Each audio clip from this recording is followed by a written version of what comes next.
Morning, everybody. Hope everybody's well. Happy Friday. Hope everyone's having a wonderful week. Powerful week coming to its climax now. This is the 9 days. This is the weekend called Shabbat Chazon, which is, according to some maybe the most powerful Shabbat of the year.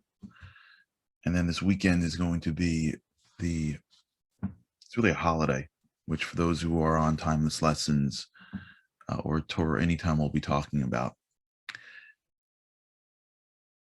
We've been talking about this concept of finding or at least activating happiness. Right? This is sort of where we're up to.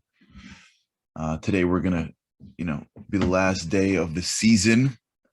Go into a little bit of a hiatus. Just a couple of service announcements. If you're watching this on Facebook or WhatsApp, any other place where we can be in touch, great. If you're watching this on a podcast or whatnot, and you want to just sort of be informed, you could always email me at charlie@charlieharari.com, and I'll just keep you posted if anything happens or when we're coming back. It won't be too long, but just want to make sure everybody's aware of when we start the next season. Also, during the next week or so, we're going to probably send out a survey to everybody just to see what you think, what your favorite, what you like, what you didn't like, just so that I know what to do more of and what to do less of. So stay in touch with us and look out for that. So again, if you're listening on a platform that has texting or whatever, then fine. But if you're not, just email me and we'll be in touch that way. We'll be back pretty soon. We'll let you know when. It won't be too long. Okay, back to the topic at hand. So yesterday we got to a place really, which is where we're building towards, which is this concept as we've been spending the time really trying to break the hold of the results-driven world and move into an effort-driven world, which, by the way, is much harder. Because pushing yourself to the max is so much harder than trying to get a result. Now, you may not get the results when you push yourself to the max, but it's harder.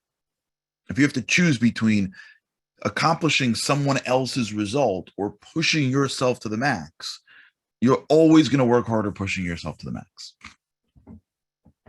As we were building through this, we were talking about this concept of the distractions, what stops us from getting the energy to push yourself to the max, right? To push yourself to the max every day requires the ability to delve into the power plant and get access to the energy, right? You can't push your phone to the max on low battery. It doesn't work. It's the same thing with, I don't know if you guys had the same thing. It happens, back in the older days, like 5 years ago, when you would travel, you didn't have an outlet every 5 steps. Do you remember that? You get on an airplane and there's no outlet by your chair 7 years ago. So you would have to get to the plane and time the battery so that you can use if you wanted to use your computer on the plane or on the road. And so when you're operating on that computer and you're watching the battery go and it's telling you what apps or what websites or whatever it is that's draining your battery, you're not operating with full power. And then you could, at least, I'm an Apple guy. So as soon as you see that little green little light on the side of your charger, you're like, rock and roll, let's do this. Or if you're in the place of where, if you still have a plan that doesn't have unlimited data, right? Where you're still in that zone. You're wondering, should I do this? Do I have enough data? Do I have enough data? Do I have enough data? And then all of a sudden the Wi-Fi comes on. You're like, I'm free. If we want to live to the max, we got to be able to tap into the energy source. You can't live to the max on battery. We have to understand that the drainage that takes place to our mind is blocking us from the energy. Jewish law goes crazy about bad speech. If you get into it, on the surface, you can get away with it. You could see someone who looks very, very religious and they speak terribly. It's not really the depth of it. On the surface, you can get away with it. In the depth of Judaism, you can't speak negatively about somebody else. It's against the law, really. And when you say something negative, it's like a whole legal analysis. Can I say this? Can I not say this? It's for a purpose. If I don't tell them that the guy's a thief, okay, you know what I'm saying? Like there are rules, but it's not just like I can say whatever I want. It's not like I can just say whatever words come out of my mouth. And it looks a little bit intrusive, but it's the greatest gift we have. The navigation of knowing what to say is the greatest block to the drainage of our mind. And if you ever need proof, go look at people that are constantly speaking negatively. They're constantly negative energy, negative energy, negative energy, negative conversation, negative conversation. They're not living to their fullest. They can't. How many times do we walk into a scenario and we're having some conversation that's a negative conversation? And we speak negatively about something, and all of a sudden we're like exhausted from it. The negativity, however form it comes, whether it's our own anxiety about the future. I don't mean anxiety clinically. I just mean it colloquially now. Anxiety about the future, whether it's our own regret about the past, whether it's a scenario, whether I express my insecurities by pretending it's someone else's fault, whether I express my arrogance or my self-centeredness by complaining, whatever it is, that is going to be the garment to the negative energy. It's negative energy. And the negative energy hurts us more than anybody in the world. Nobody appreciates that when we're on the phone talking negative about somebody else, unless it is a well thought out, if I would say, like within the bounds, when we speak negatively about what's going to be, we're the ones that suffer the most, because we're the ones that are creating blockages to our own energy source called our soul, which can provide us the energy that we need to live life to the max, to fully express what's inside us and allow us to feel fully satisfied no matter what the result is. The reason why I'm running after this, and this is because of the insecurities that I have. And I need the world to tell me that I'm okay. And I don't feel fully actualized or satisfied because I don't know how to get to my own energy source. So don't worry about getting to it. Worry about blocking the borders. And when we block the borders, we'll feel something. I was talking to a friend of mine, from all this COVID stuff, I don't know how it is around the world, but Israel seems to be taking it incredibly seriously. And what they're doing is basically blocking the borders. They're not letting anybody in. It's getting better now, whatever. I'm not blaming them, I'm just saying. So a friend of mine lives in Israel. Now, it's very difficult on the economy. Like, it's a complicated thing. You can't just shut the place down, but whatever. He's explaining to me how much he is enjoying Israel. Like, he's never seen, now everyone's out running around, but in the beginning, he's never seen the country like this. Usually, especially where he lives in Jerusalem, like there's thousands and thousands and thousands of tourists. And at some point, it all shut down. This guy's still living there. He's going to the Western Wall. He's going out, but he's just explaining to me that he's never really appreciated his own country because There's been so many things happening in one city. It's an international city. Block the borders. I'm not discussing the Israel blocking the borders. I'm just using it as an example. Just block the borders and you'll find energy in a way you never thought you had. Now, how do you do it? So we spoke yesterday about this incredibly wise statement. Who is wealthy? Who is truly wealthy? Because remember, if you have to compare time or money, time is more valuable. You could always get more money, even if it's difficult. You can never get more time. And ask somebody who's at the end of the time what he'd rather. He'd rather time.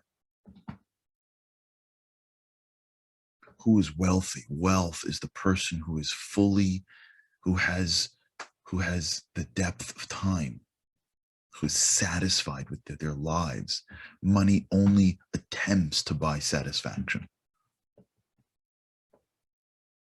Every moment of your life, we can live with a higher level of satisfaction. Hasameach bechelko, somebody who activates the trait called happiness. What that means is that the onus is on us to be in the moment and to activate the happiness of each moment. To find meaning, even if we can't know what the meaning is. To trust that if I am in a moment, I need to be fully in the moment, even if I don't fully understand the meaning of this moment.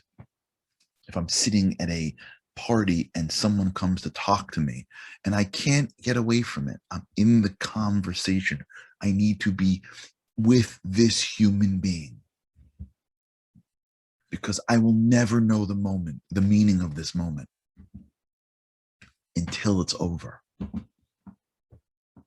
We've all been there where you meet somebody, you don't appreciate who they are. You're moving on to something else, but you stay in the moment. And then later in life, you realize the value of that relationship. Many people see this with their own families. We're in the moments where they have them. They don't spend it with them.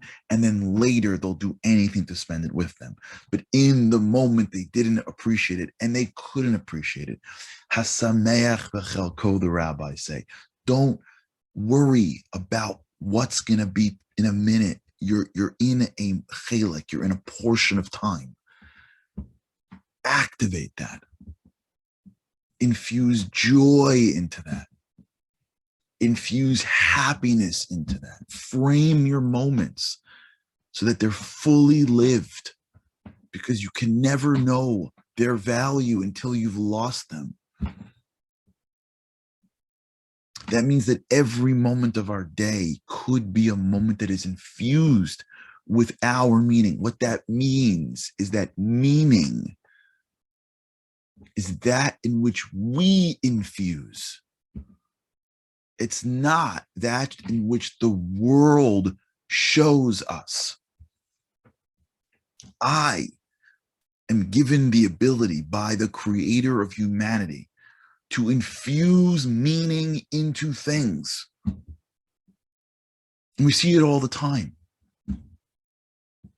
There's somebody who is going to make barely minimum wage to watch football tape for some team.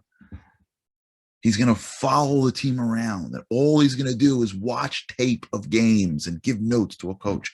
But for him, football is life. So he gets up every morning and he infuses meaning into watching video of some sport. To the next person, they think he's insane. They don't even follow the game. To one person, singing and watching musicians is like, you can't pay me. To another person, like, let's get moving. I got stuff to do. The way life works is we're infusing meaning into things all the time. What is meaning to one isn't to another. What brings excitement to one isn't to another. All of us are created with a certain feeling towards things so that the world can run. If everybody wanted to be a doctor, it wouldn't work. You gotta have everyone. So God gives each of us something special that we enjoy, that we look to, the problems and the challenges that are present. It's specifically designed for our lives. But it's us who gives meaning. We're the ones that think that this sport's meaningful. We're the one that thinks that making money is meaningful. We're the ones that make it for our children that this is meaningful and that's not meaningful. In one family, it's meaningful to go to an Ivy League school. In one family, you lose by going to an Ivy League school. In one family, if you don't be, every family infuses meaning, and the family goes through time and attention to follow the dictates of the meaning. The problem is that we many times follow the meaning of the world around us.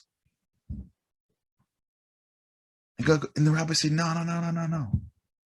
There's truth in this world. You can find it if you study it. Every second that you're in, you infuse the meaning. That conversation is meaningless vis-a-vis society because the person may not fit into the 10 buckets that society considers meaningful. Who cares? It happens all the time with people. The guy that you know-ish all of a sudden gets like some fancy job, and now somebody wants to talk to him. What happened to yesterday? No, because society values wealth or values prestige or values celebrity. And yesterday they weren't, and now they are. So now all of a sudden everybody wants to spend time with them. Why does society have to set meaning on things? We set meaning on things. If you study truth,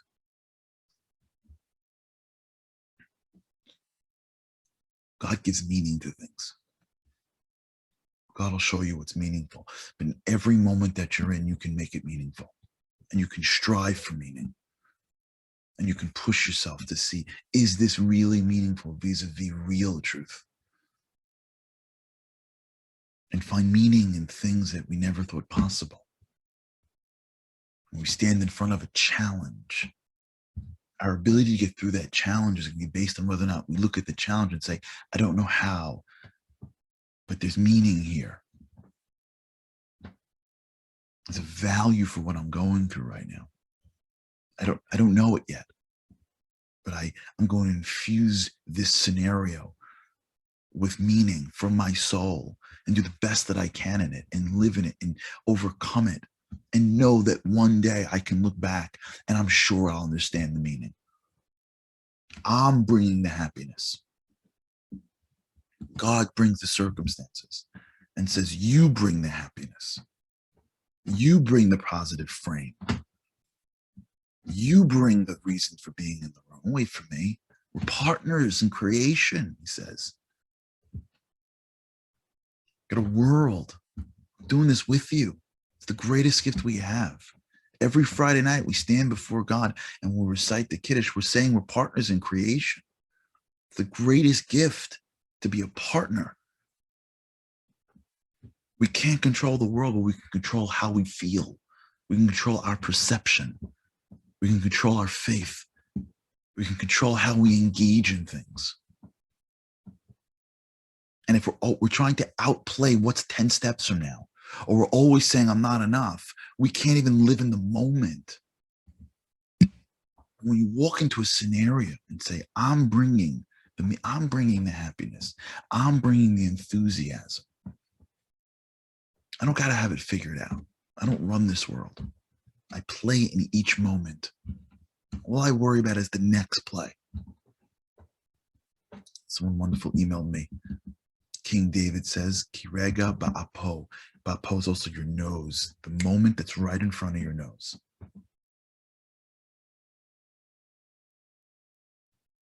All right, everybody. This is the homework that we have together. This is hard.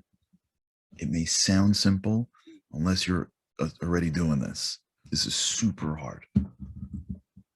How do we infuse meaning? Not like we understand it. How do we infuse, make it easier? How do we infuse happiness, satisfaction, faith?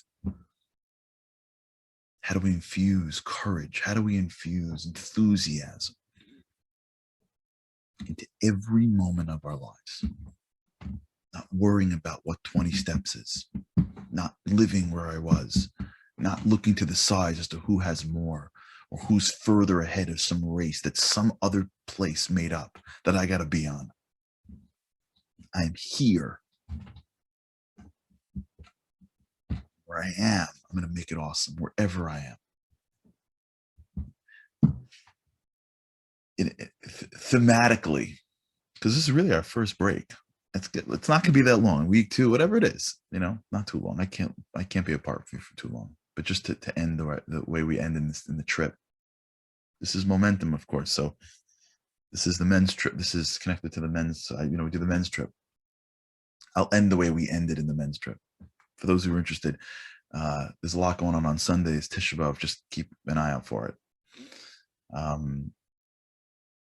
But what's amazing, what's thematic, is at the end of the men's trip, the whole men's trip, we speak about being awesome. At the end of the men's trip, we give out these bracelets. In the old days, we used to give out these bracelets. Like these, those like Live Strong bracelets, what I'm talking about? And in there's 2 words. And I think these two words are the most important and challenging words that we need to live by. We all want to live awesome lives. We're all waiting for awesome to come. Awesome doesn't happen. Awesome is a choice. And the bracelets that we hand out to the guys in the last day says 2 words on it. Choose awesome. That's it. You got to choose it. There's always a choice for awesome. There's a choice for negativity and insecurity, and anger and hopelessness. That's a choice. That's sometimes the default setting. We also have a choice called awesome. Let's try this summer for whatever next week or 2. Let's try to be in a scenario. And as soon as we feel the drainage, just choose awesome. Just choose to make this moment awesome, whatever it is. And when we live this way, we start to create pathways to the energy source. Let God do God's jobs. We'll do our job. We'll choose awesome. All right, everybody. Shabbat Shalom. It's been an honor. It's been a long time since we've taken any break. I love you guys, you all, men and women. We appreciate you being here. And looking forward to being back with you soon. Have an incredible weekend. Shabbat Shalom. Easy fast. And let's try this summer, wherever we are, to just choose awesome. All right. All the best. And with God's help, I can't wait to see you again soon.